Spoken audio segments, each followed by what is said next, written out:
Well, good morning, my friend, and welcome to the Pastor's Podcast. It is Wednesday morning, going to be a rainy couple of days here in the Oklahoma City area. Good to be back with you again this morning. Yesterday, after the podcast, I drove down to Texas and got to spend some time with an old preacher, Brother Bob Smith, and just kind of pick his brain a little bit. And I like getting around the old preachers while they're still alive and get their wisdom. It does us all good. And that's how you get ideas to help you further the cause of Christ.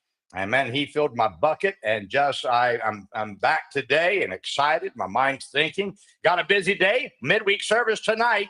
Next to last lesson in the series on the end times. And you want to be here tonight if you're from Maranatha Baptist Church. If you're in the area, you don't have a good church that you attend, come on out, 7 o'clock. Love to have you come tonight for the great evening service here, the Maranatha Baptist Church. No church in the world like Maranatha Baptist Church here in Bethany, and the greatest church in all the world right here. And what some great people God's given to us and great potential ahead.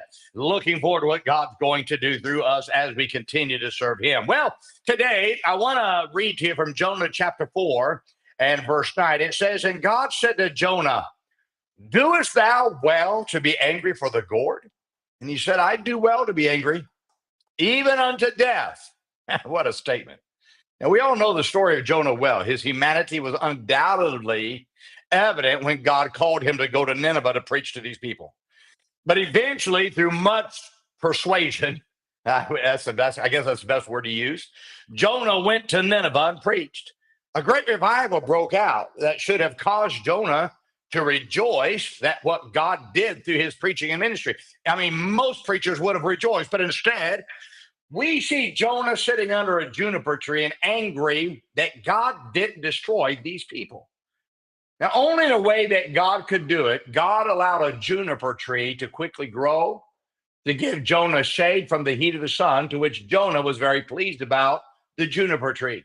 However, the next day, the tree was dead because God sent a worm that destroyed the tree in one night.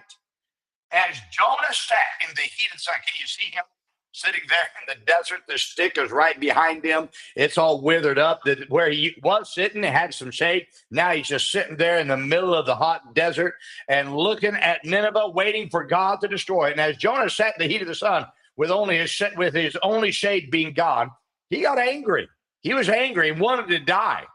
God addressed Jonah and asked, doest thou well to be angry for the gourd? Jonah thought he had every right to be angry, but his anger was misplaced. Jonah should have been angry about the sin of Nineveh.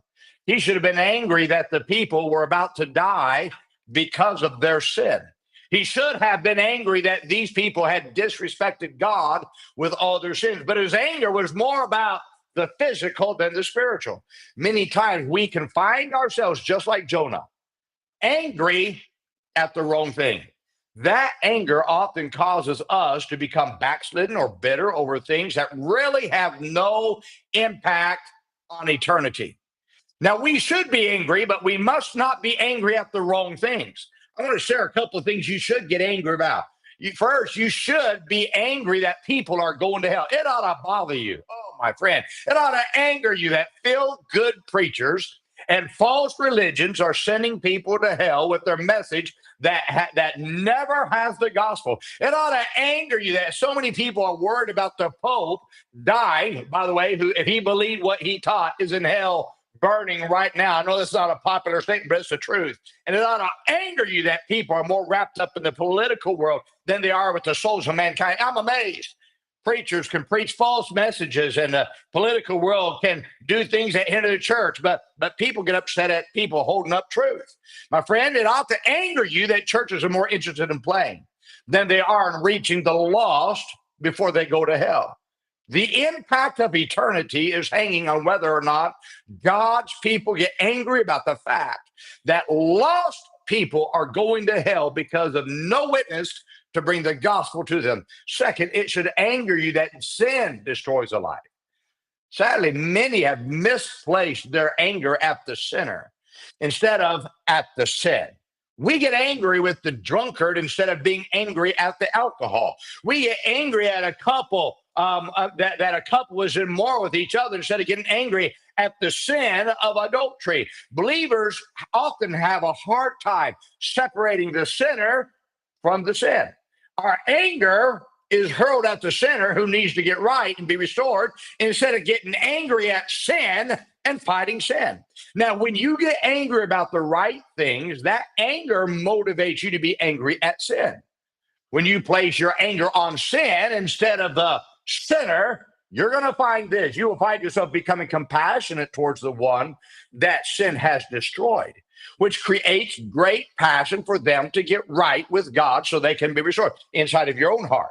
Now, when you place your anger on Satan, who has deceived many into going into hell, it'll motivate you to become a better soul winner so that you can reach the lost with the gospel before they die. Let your anger be placed on the right object, and it will motivate you to do the right thing so you can stop sin and keep people from going to hell. My friend, we have got to let's not get ourselves turned around. Let's keep our focus on the right thing. When someone sinned, don't get mad at that person. They fell. Okay. So let's get mad at sin. Let's fight sin. Too many people are fighting a person who fell into sin when we ought to get mad at sin. We ought to say, man, I want that person restored. Sin destroyed them. They made the bad decisions, but why in the world are we trying to destroy people? We ought to try to destroy sin. If the person gets right, and is trying to do right, mind telling me where in the world is your brain that you're trying to destroy a person instead of fighting sin? My friend, sin's the problem. We ought to fight Satan and the devil that's trying to keep people from going to heaven. That's who we ought to fight. Our battles are against people, which keeps us from being able to help people, restore people, and win them to Christ. When we ought to be mad at sin and Satan. Those two things are the things that destroy people. So let's get mad at sin. Let's get mad at the alcohol. Let's get mad at the drugs. Let's get mad at the adultery and fornication. Let's get mad at sin. But let's make sure we don't focus that anger on the person who does it. Let's be compassionate to that person, try to restore that person. Let's get mad at the devil. Let's get mad at how he's trying to keep you. And my friend, and when you hear a false preacher preaching, it's going to make you angry because Satan's using people. Boy, the gospel needs to be pure. The gospel needs to be preached so people don't go to hell. We've got to do our best, everything in our own power to try to make sure we can keep people from going to hell. Let's fight the devil. How? Go soul winning and reach those who are living in sin and watch God turn their lives around. My friend, I hope this helps you to kind of get your focus right on what we need to be focused on. Now, let's remember today, be good to everyone. Everyone's having a tough time. Have a great day, my friend.